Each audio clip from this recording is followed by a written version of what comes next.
Que pensez-vous pensez-vous que l'affaire Epstein puisse faire basculer l'état profond des États-Unis ou même d'autres nations?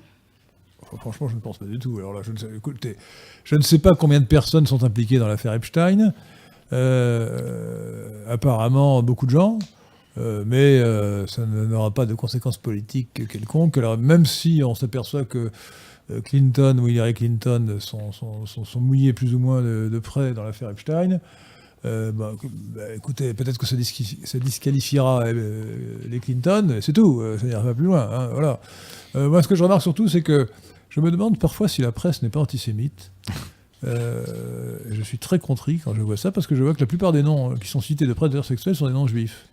Epstein, Weinstein, Harvey Weinstein. Oui. Polanski, Woody Allen, Strauss-Kahn, Frédéric Aziza.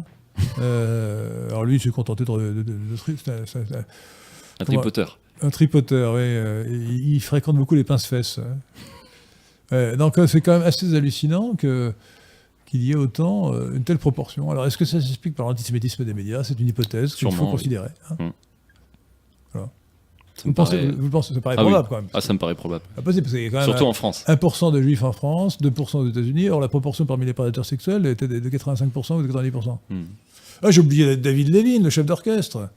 Lui, c'était les petits garçons. Enfin, les petits garçons, les jeunes garçons, disons. Etc. Enfin, j'ai vu passer sur Twitter, d'ailleurs, un tableau